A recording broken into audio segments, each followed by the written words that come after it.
What happens when you mix a 23-year-old content production house specializing in commercials, infomercials, print, etc., and you blend it with decades of B2B content marketing experience? Well, you get my next guest, Jim Londeray, the COO of Dream Factory, the B2B content marketing powerhouse agency in Orlando, Florida. Not only are they a powerhouse, they literally market power companies, from energy suppliers, plastic manufacturers, to healthcare companies. What more could you want in an industrial marketing interview? So as we know from my previous industrial marketing guests, the key to succeeding in B2B is hyper-customized messaging coupled with hyper-customized targeting. And one of the absolute best places to accomplish both of these is LinkedIn. From leveraging LinkedIn ads to promote events or other time-based occurrences, to amplifying refresh content to grow your network.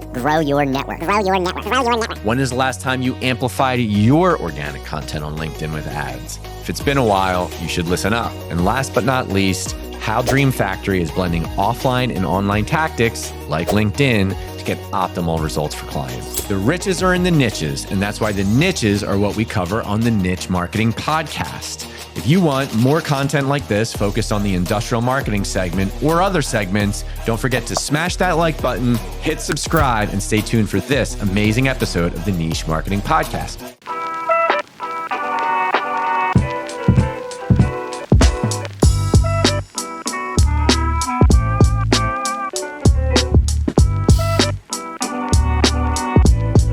All right, and we're back with another episode of the Niche Marketing Podcast. Super excited for this episode today. I have my amazing guest, Jim Londeray, Chief Operating Officer from Dream Factory, headquartered here in Orlando. Jim, thanks for being on the show. Yeah, thanks for having me. Appreciate it. Awesome. So before we get into the content, we're going to focus on LinkedIn outreach today and a few other aspects of B2B outreach. Could you tell us a little bit about yourself, where you're from originally, what brought you to Orlando if you haven't always been here, wife, kids, that type of stuff? Cool. Yeah, so I actually grew up in Central Florida, had the typical, grew up in Polk County, so good country upbringing, and moved to Orlando in 94 to go to UCF, and then graduated here in 98. And then right out of school, went into kind of brokerage and financial services, where I kind of cut my teeth. Mm-hmm. And then I met my business partner, and we started Dream Factory about 24 years ago now. Yeah. And been doing that ever since. When we first started out, we were more like a production house. We were in the Universal Studios backlots for like 11 years. And then we moved downtown about 10 years ago. And we've been in the Orlando area ever since. When you say production house, you mean like audio, video, content, stuff like that? Oh, yeah. Infomercials, commercials, doing DVDs for, clients all around the place. So yeah, we started out with a lot of production. This is back when, you needed a pretty big edit facility, and things like that. So when we first moved in there, we had leveraged a lot of the people that we knew there to grow. Well, as a marketing agency, I think having that background in creative and content production certainly serves you well, and your clients for that matter. A lot of agencies don't have that background, so they kind of need to figure it out after the fact. So that's really interesting. Yeah. So a lot of our network is built around that from the very beginning. And so whenever we look at any kind of campaigns, we, a lot of people are, like you say, are kind of forced into the video, and It's kind of in our DNA. Yeah. Yeah, that's fantastic. Great. And tell us a little bit more about Dream Factory. How many years in business? What do you guys focus on today? What are your core offerings and skill sets? Sure. So Dream Factory is primarily a B2B marketing agency. We focus on industrial manufacturing, large-scale clients that really have, at the very least, a domestic footprint, mainly global nowadays. But I think our core differentiators is we start with strategy. So we don't go in there, trying to sell one piece of the pie. We're really trying to figure out kind of a holistic approach to the marketing for our clients. And we also are always looking for ways to leverage new technology for them. Many clients, and you probably deal with this with a lot of different companies, but they have a marketing stack or a tech stack that's been sitting there not being developed on for a while, and they probably need to make some adjustments. And so, or they have something that's too big for them, like they might get into a really large engagement and they might use 20% of the product that they're using, and they really don't need all of that. So we do, especially in the initial part of an engagement, most of our clients are retainer. So we'll go in there and say, well, here's where we can tweak and add and delete and things like that, and kind of, re-engineer things. Yeah, systematize. Yeah, automate as much as possible. Yeah, automate, set up all those analytics as you should. Yeah. Great. So we'll get into some specific case studies if we have time later in the show. But just to start, since this episode is targeted or focused on the industrial product or industrial supply space. Could you talk a little bit about either companies you've worked with and or specific verticals within the space that you have experience in or Dream Factory? Sure. So I think the most interesting ones are the ones where they have specialized manufacturing of some type, or they have a product that's super niche. So we have a number of clients that are in power, plastics, just really niche kind of product lines. And so their target audience is usually like a buyer that has a very narrow focus. And so what you're always trying to do is develop highly relevant content, which in this case means you have to get really deep. You have to really get into the why and the details of those products. And so in most cases, in like a B2C arrangement, it's kind of more mass communication shotgun approach. And while what we do is more of an account-based marketing sniper approach, where we talk directly to those people and we target them through channels that speak to them and that they find relevant. Yeah. ABM is no doubt the key to cracking the code on marketing to professionals in the industrial supply space. We've amassed a good deal of content on that so far.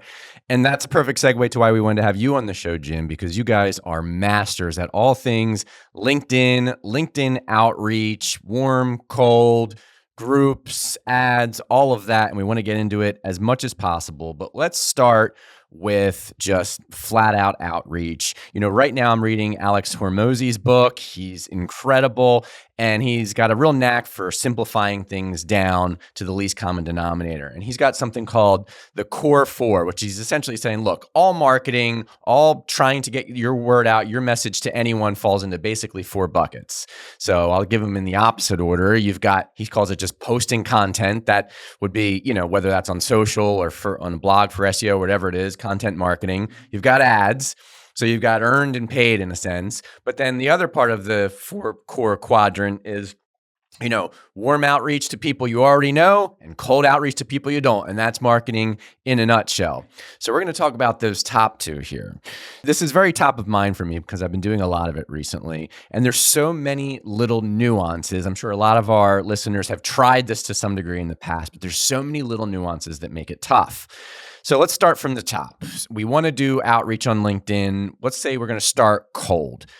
What are some tips you have for building a list in the first place that's going to be a good list and, is going to get you in front of the right people with as little wasted time, effort, and outreach as possible? Sure. So I take this in one of 2 ways. Number one, you really know your client already. You already have a really good kind of profile of their behavior and what they like. Got to start with personas and archetypes. Exactly. And all that. So let's assume you got that. Let's say you've got that. So in that case, you've got a couple of different ways you can go. And I think that LinkedIn has so many parts to it now that you kind of have to take a holistic approach to it. It's not just a one size fits all, create an ad campaign and target it and go and spend money and hope it works.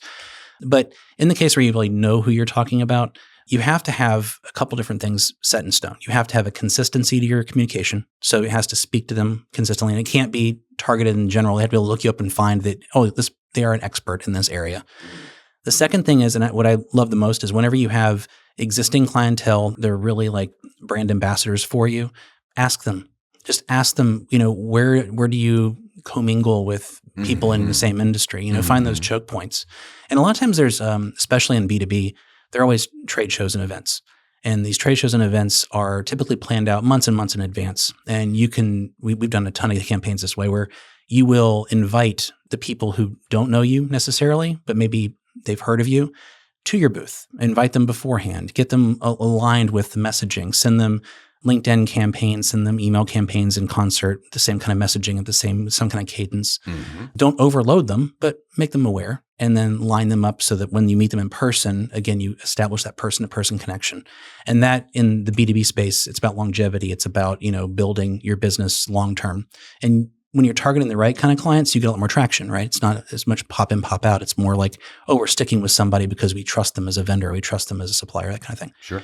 So that's the part I loved really focusing on when it comes to most of my clients now.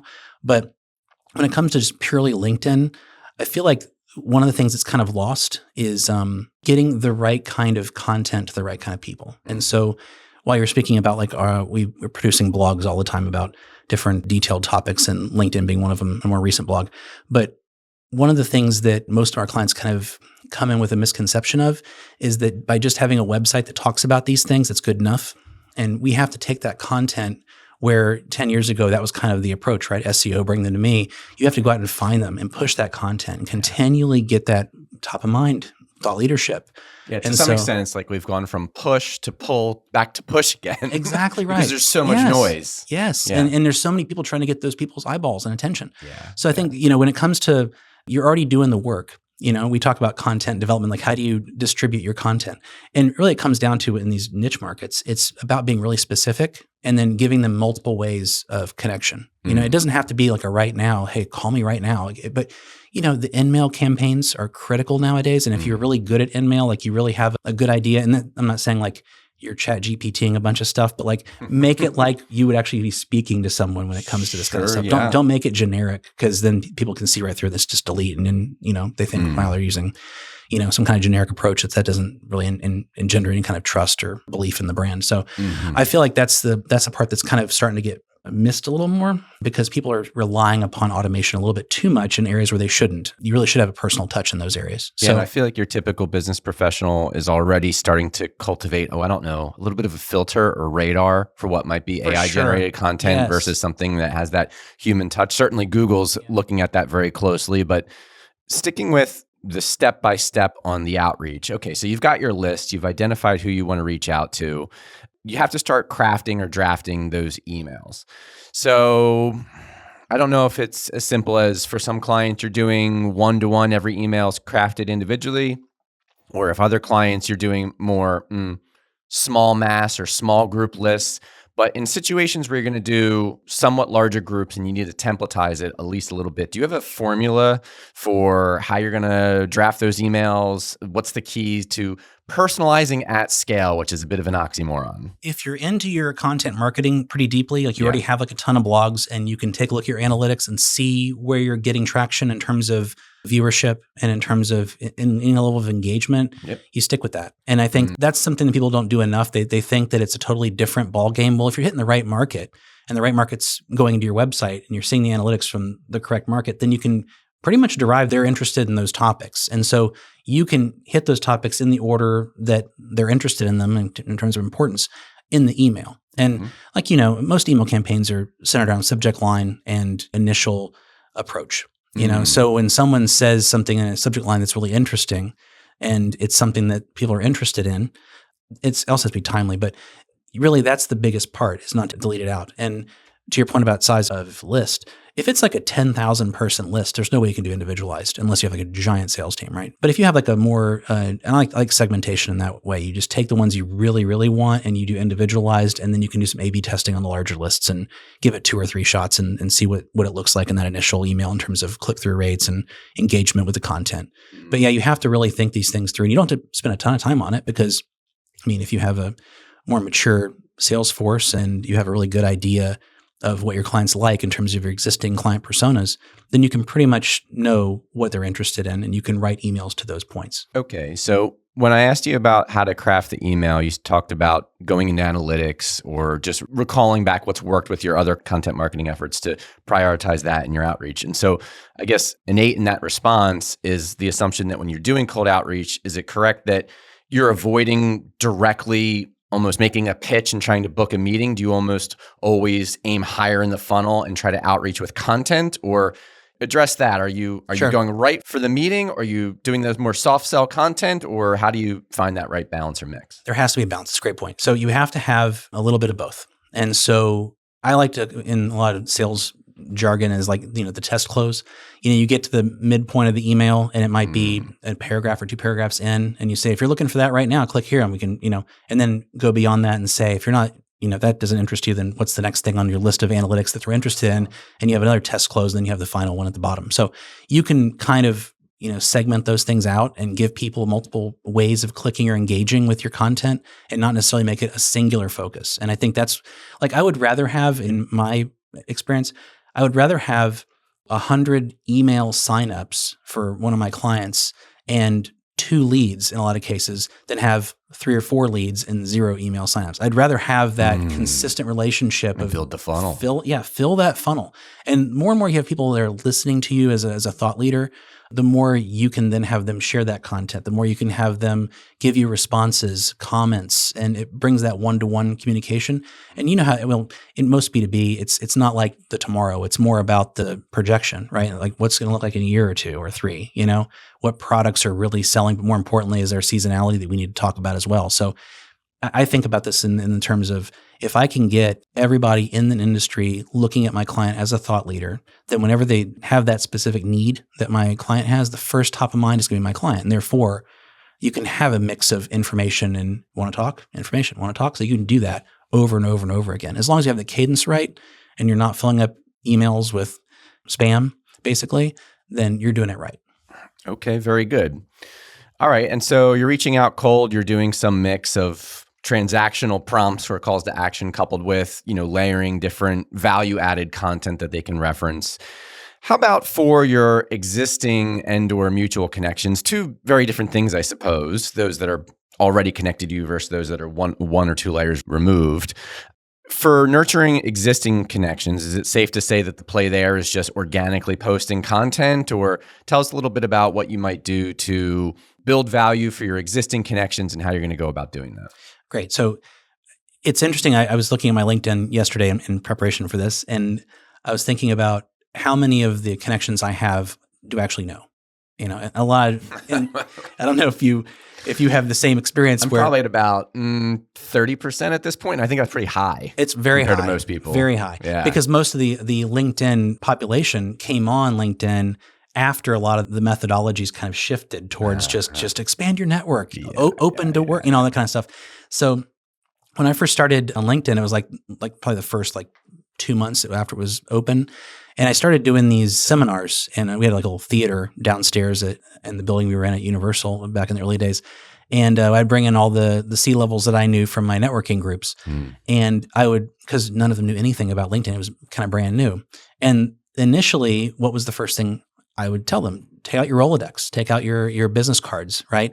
And go through them and invite everybody that's on there with their emails. And then all of a sudden, within the first couple months, you'd have a few hundred, typically. Sure. And those are the people that you want because they're your friends to see all your posts. So that's the easy thing. So I think that approach in B2B is kind of the first way of going about it, the first level, and make those your brand ambassadors where they see all your stuff and then you have communication with them via phone and you have regular coffee, lunch meetings, things like that. That's kind of a core thing.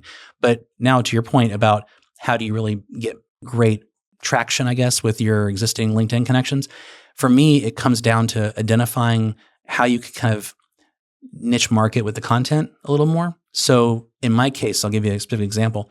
I have a lot of clients that are marketing directors, and marketing directors typically will change jobs every 3 to 5 years or so, And so the goal of any agency really, right, is to have a friend in the marketing director. So when they move companies, they take you with them, and then you also keep the company, and then you double your business every 3 to 5 years. Like that's a standard agency 101 kind of thing that most people subscribe to. But when it comes to marketing managers and things like that, that's another one where for me it's a different message. It's let me help educate you as well. And then when they move up into the marketing director role, wherever they move up in the world, then they take you with them as well, right? Well, it's the same thing with clients. Like if you have a client that, for example, sells plastics and they're selling to a specific type of buyer for that specific category of plastic, well, then when they move on, guess what? They're taking you with them. So you want those people to be your best friends. You want those people to really understand who you are personally. You want to have a mixture, if you're a really good salesperson, of not just throwing out stuff about the company, but throwing stuff out about you. So I think that's kind of lost a lot of times, the personal connection, especially in the B2C realm. But where we live in B2B, I really want the personalities to come through. And sure, that long sales cycle, you got to want people to care about play the long game. Yeah. And realistically, that's where most people in B2B live. They want to put out personal stuff, but it can't be too personal, But when they're like at a trade show and they're on the trade show floor, that's one kind of a post. When they're hanging out with a client at night, it's it's really great to see my client and my friend out here while having drinks on the strip at Las Vegas here during the trade show, Yeah. And that's one of those kind of fringe benefit things, but it does create a camaraderie and a feeling of, wow, this guy's not just a salesperson or not just a marketing person or not just a whatever. they're a friend. And so I think that's a part with the messaging campaigns where it's getting a little bit lost, something that can be utilized a lot more nowadays because everyone sees it kind of as a numbers game. But realistically, long-term from a personal branding standpoint, you want to be that source. You want to be that trusted leader in that market. And so I think that's how you can do it a lot better than what most of my clients had been doing before we became their agency. Okay, so you're building that personal brand as a way to demonstrate one-to-one kind of thought leadership and value. You are paying close attention to job changes because those often result in major opportunities. Anything else come to mind for, if you bring on that plastics client and they want to make more of their existing network? Are those the two main things or any other tidbits? Today's episode is brought to you by The Agency Guide. Are you frustrated with an underperforming marketing agency?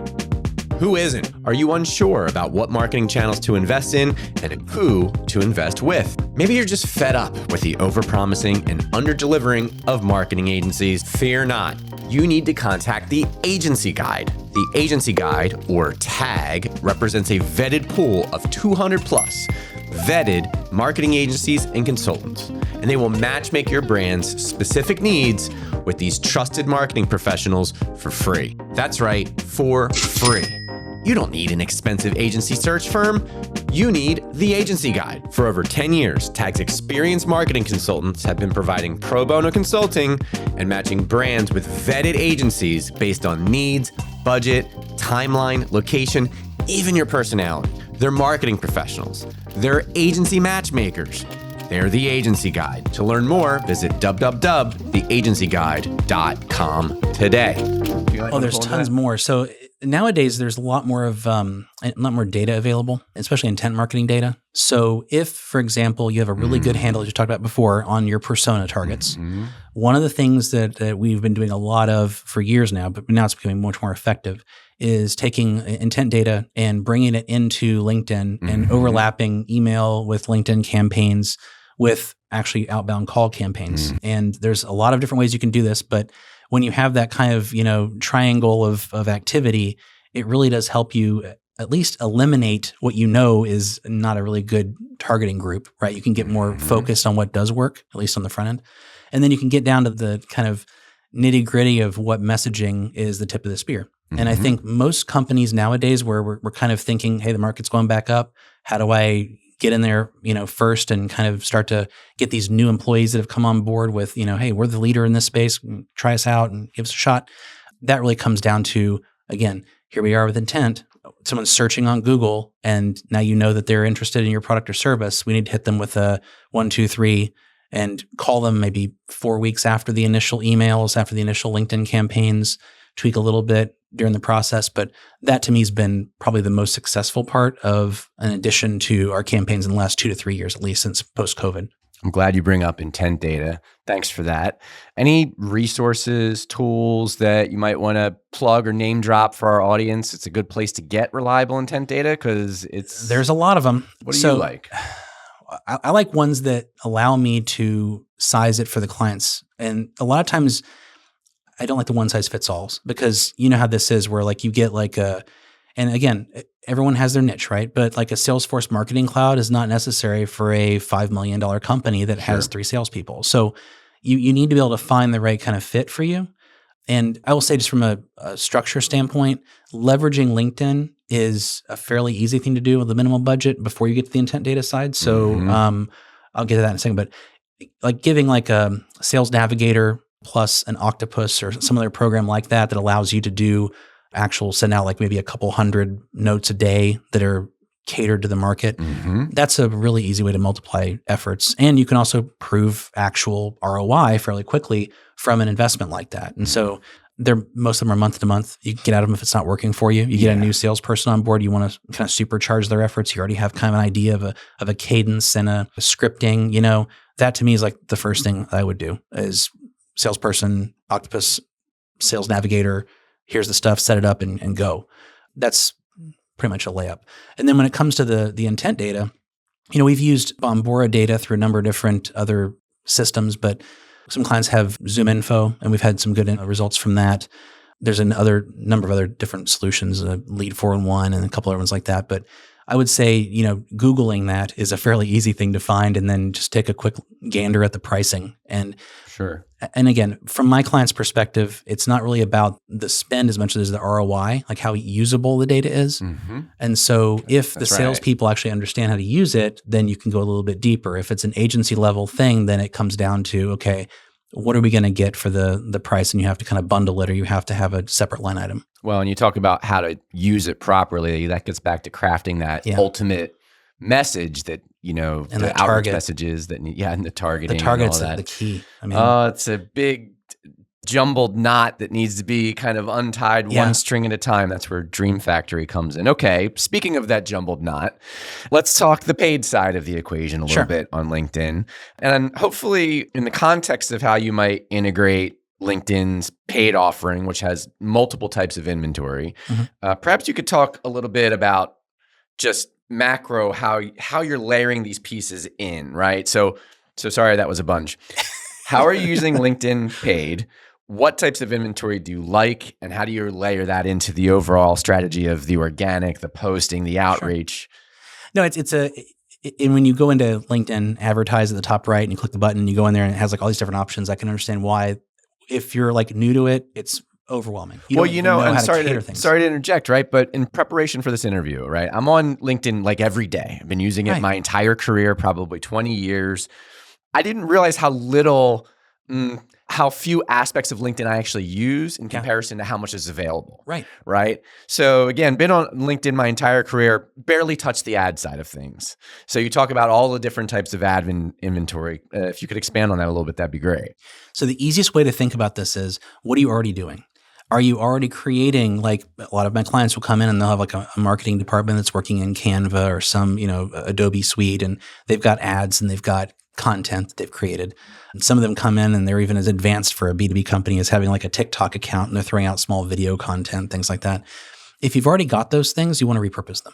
And because you already know your ostensibly, right, you know your audience, and you know your personas, your targeting. So when you go into the LinkedIn ads, there is no wrong answer, really, especially when you're first starting out. You might be able to just do basic text ads. You might be able to do sponsored updates. You might be able to just replicate what you're doing in other medias and slightly cater it to the LinkedIn audience, right? Do a quick little edit on your video. Maybe instead of it being a 20-second, 30-second video on one platform, you might want to make it like into a 10-second quick hit video on LinkedIn.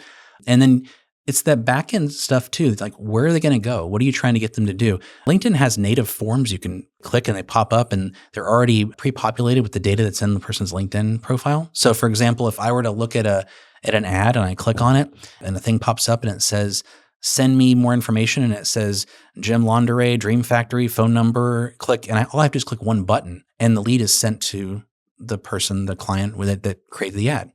And so there are simple ways of doing this where you don't have to spend a ton of money and time just getting started. And so I think that's the part that, to your point from earlier, it can be overwhelming. You can look at it and go, I don't know where to start. What do I even do with this? And so from my perspective, it comes down to just get started. You can do the minimal budget thing and, throw in like $50 a day kind of thing and see what happens. Most companies that I'm dealing with are, again, they already have like a lot of content to deal with, or they have a good idea of the content that they want to push, or they have a timeline, a deadline for like before an event or a trade show. And so we're trying to do a very specific kind of push. But it doesn't mean that that's the only way you can use it. There's a million different ways you can use it. And one of the things too that kind of, I've had a client call me last week. We were in the middle of moving offices and stuff.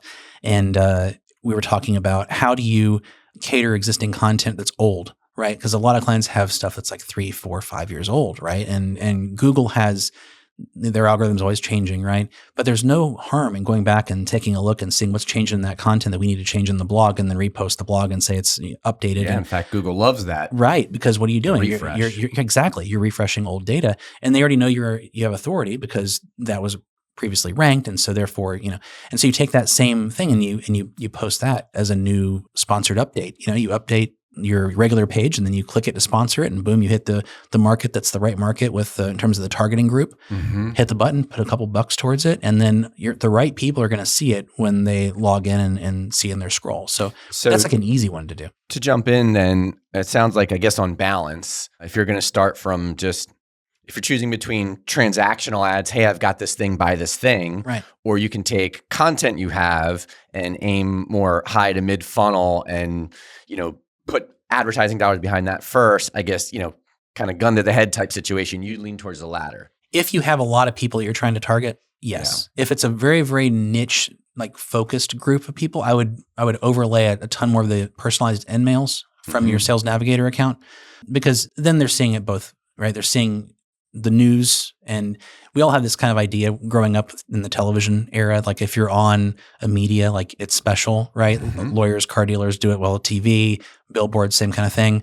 Mass communication media is, still there. But with digital, you can be a superstar within your market. You can be the first brand they see within a market, because if your audience is only a few thousand people, if they see you every single day with very minimal cost, then you're winning. You're winning that top of mind argument, right? So that's why I keep pushing with all my clients is if we can kind of think of everything for in terms of your personas you're targeting as like a microcosm, and just keep on in that universe, just owning that first top level brand, that cost is not very high. And it's a really good point, especially in an industry that is industrial, where there's usually is a small group of people or companies you're really trying to get in front of, right? That's why account-based marketing is what it is. That's essentially exactly right. The idea by definition. And so if you can just throw a little LinkedIn sponsored ad dollars behind your content and just stay in front of that group of people, that's money well spent. Okay. And real quick, following on that, if you have a whole content marketing effort going on and you're spending a lot of money in creating the videos and the blogs and the graphics, all these things, why wouldn't you spend a little bit more to push it to the right people? It's just the simple thing of like creating a TV commercial and having it just kind of sit on the shelf. Like it doesn't make a lot of sense, And to the point of what we talked about earlier about the push and pull change in marketing, it used to be that you did focus all of your effort on SEO for your website, right? But now you've got all these different other programs like LinkedIn, like Taboola, like Outbrain, where you're pushing content to people. Distribution. Yeah, you're literally distributing that content on the websites that your target audience is on. And then you're seeing which ones are actually pushing the leads through, and you're optimizing that. So I don't want to get too tangential, but that's like the whole goal of marketing is to find your customers, right? 100%. Okay. So help bring it all together for us, right? And perhaps through the lens of maybe a client you've worked with in the past. Moreover, I find that when it comes to larger businesses with larger budgets, things get arguably a little bit easier, and that there's money to test everything. Absolutely. It doesn't mean getting an ROI is necessarily going to be easier, but there's more you can play with, more levers you can pull. But for, say, a somewhat smaller business, a couple million, 10 million in revenue, something like that, they have to be very careful with how they approach LinkedIn and, again, which levers they're going to pull from what we just discussed. Walk me through kind of the play-by-play, organic, outreach, ads, how you're going to bring it all together for a smaller client, maybe through the lens of a case study. Perfect. So number one, identify your strengths. So if you have a really good, say you're a $10 million company and you've got 2 salespeople. Do they have all the tools they need to multiply their efforts? Are they constantly busy answering leads, right? If the answer is no, then we need to get more leads, right? And at the same time, is there a support staff that needs to do the work on the proposal side and on the answering emails, all that kind of stuff? So there's an internal focus initially when we have an engagement on that part of it. The next part of it is, are you already producing content? Do you have content that can be repurposed and can be added onto very easily? And then are you already doing events? Are you already doing trade shows? So taking those things and supercharging those efforts is like the bare minimum simple way of doing it. And that can be done very quickly in the first month or two. Second stage. So what makes you the most money as a company? What clients are the good long-term clients for you? And that's a part where you need to kind of sit down and just have a kind of a meeting of the minds and say, we really do like this type of persona, but we only have like 10% of our revenue coming from that persona. Well, why do you like it? Well, it's less human time. It's easier to close. Our products are more aligned with their needs. So you start looking at all those things, and then you want to focus in on that persona more aggressively. Well, then you take all those different, again, the intent marketing you can overlap with your LinkedIn ads, with your email campaigns, and all the other social stuff that you're doing. And you want to align your messaging to that audience. And then you want to, again, to your point, it doesn't take a lot of money, right? But it takes a lot of focus. So when you get into the ABM side of things, you want those end mails from your salespeople going to those people, speaking specifically about the products that they love the most or that they need the most, right? and about the advantages you have over your competitors. Once you get that kind of scripting done right, and then you get all the outreach aligned, and you're seeing everything real time on a dashboard every single day, you can make slight adjustments and very quickly A/B test, even with a minimal budget for a company at that size. It doesn't necessarily take a lot of people, but it takes a really great focus, and it takes a great system of content production and distribution. When, if ever, for a smaller company, are you going to use just the transactional approach to, advertising? In my markets, it's usually a seasonality thing. So we've got extra stuff in the warehouse, or it's the time of year. There is some of that, but primarily, if you're trying to get something really, really quick, it's something external that's happened that has to be taken advantage of. Rates are high. It's time to do this. Rates are low. It's time to do this, that kind of an approach. So something more that you can't control, but you have to react to. So that's typically where we make, I think most of our campaigns for my clients at least are centered around that kind of an externality. That's a great answer. And then, on balance, kind of just taking that a step further, would you say you're maybe weighting, again, smaller business, you're weighting most of your advertising dollars towards promoting content and just carving out a smaller percentage for these time-based events that might occur? Yeah, and then obviously always being consistent with the person-to-person connection. Again, getting back to my personal branding, you want your salespeople to be experts, right, for your client base. So as long as you're able to take those testimonials that you get from clients and able to get referral partners that are great and brand, advocates that are great, then you should be just fine in terms of the expansion and at the speed that you want to. And I will say this too, there's one thing that I've always kind of, as a side note, adding a salesperson or like a marketing person or just a support person within a company of that size is critically important, but you have to know what time to do it and when to do it and how to do it. So all those different pieces being in place allow you to very quickly scale, right? Because they have a very defined role. When you don't have those things in place and you add, what ends up happening is it's just like, oh, it's this thing I don't want to do. Throw it to that person.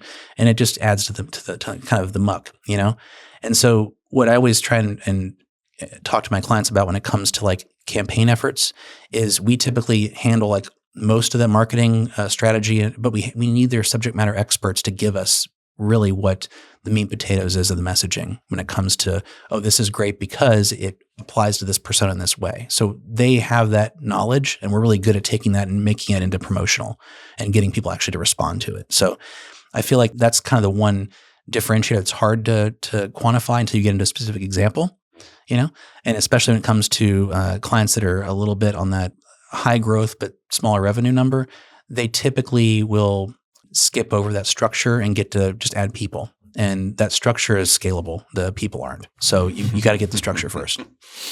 Good stuff. Okay. So with the remaining time we have, there are a few other random aspects of LinkedIn that I want to just touch on to kind of round out our view of the platform. So let's talk a little bit about groups and events. Let's start with events, actually. I didn't even know LinkedIn had an events feature. Most people don't. And so leading up to this, I did a search on that, and they launched it right before the pandemic. That's why. And I used to host a bunch of events, and I was like, how do I not know this? Anything specific come to mind as it relates to LinkedIn events, how you might blend that in? Do you like LinkedIn events versus other event platforms like an Eventbrite or Meetup or something like that? Yeah, generally, yes. But I think that the fun thing about LinkedIn events to us, at least for our clients, is that you can take that whole idea that, hey, we're the leaders in a market, right? And we have all these great ideas, and you can push it to a specific audience, and you can convert, every effort that you have in terms of training into webinars, right? And so at the end of the day, most people will think of you as a thought leader pretty quickly if you teach them something.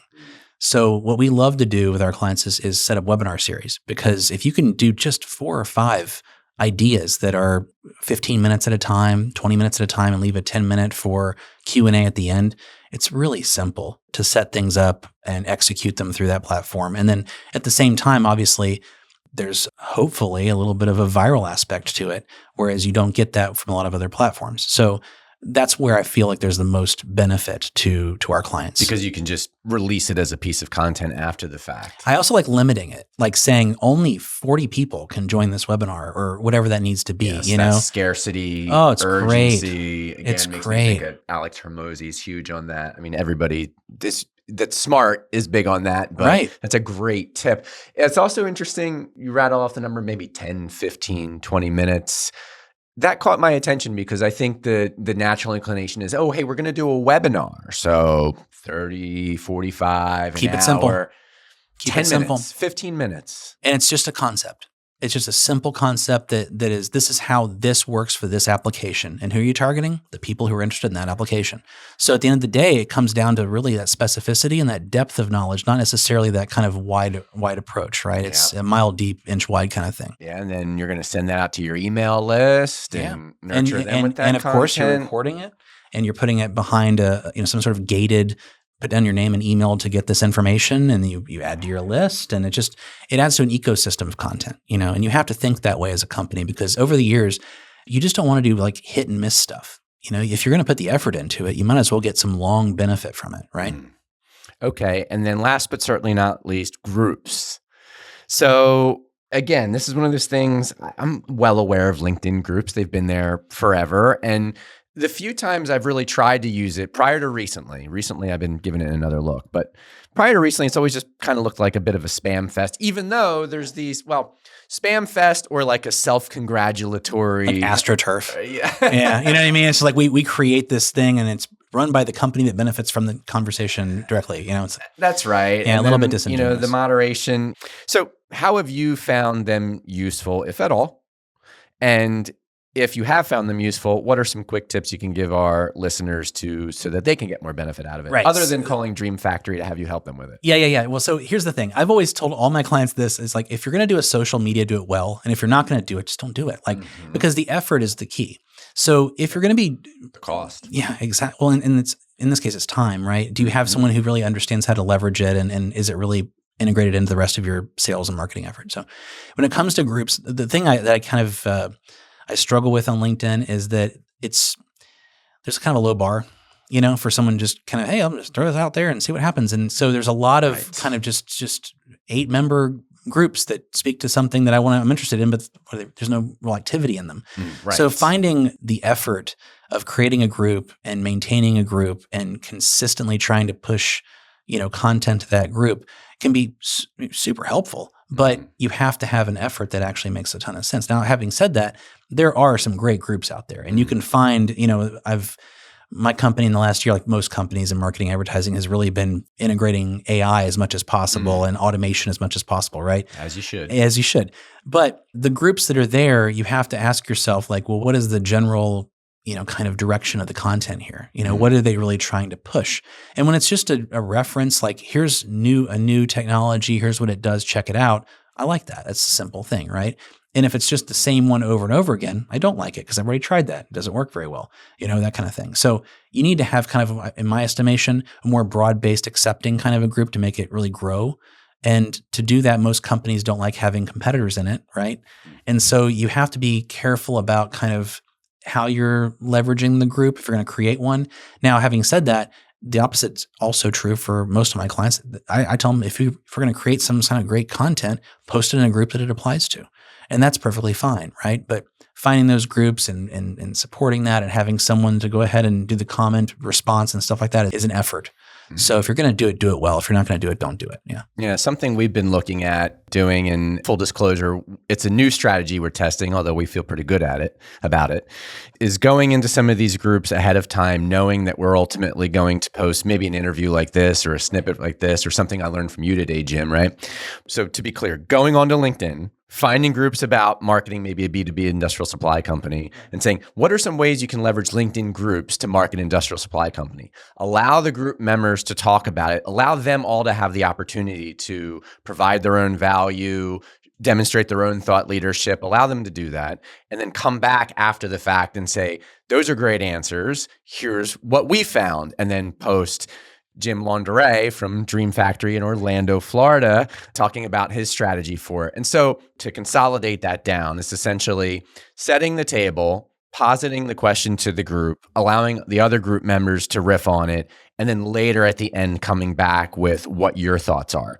Right. And hopefully layering 4 or 5 more questions while you've got that one kind of simmering. Right. Yeah, that's a really good model for group activity. The thing I've always kind of said is you can't appear as if you're just being self-serving the whole time, right? There has to be some sort of a just conversation going on. And that's really what social's supposed to be about. It's, best practices and everyone kind of, it's the way I kind of think about it when I'm at home on the weekend and my wife's like, you got to fix that XYZ thing. And it's like, it's DIY time. Here comes the YouTube search, right? And then at the end of the day, you're and for the next hour, you are fixing something and you didn't know how to fix it 15 minutes ago. It's a beautiful thing. Right. It's a great thing about social media. So that's why I feel like a lot of times you're kind of caught in this, well, what's the ROI?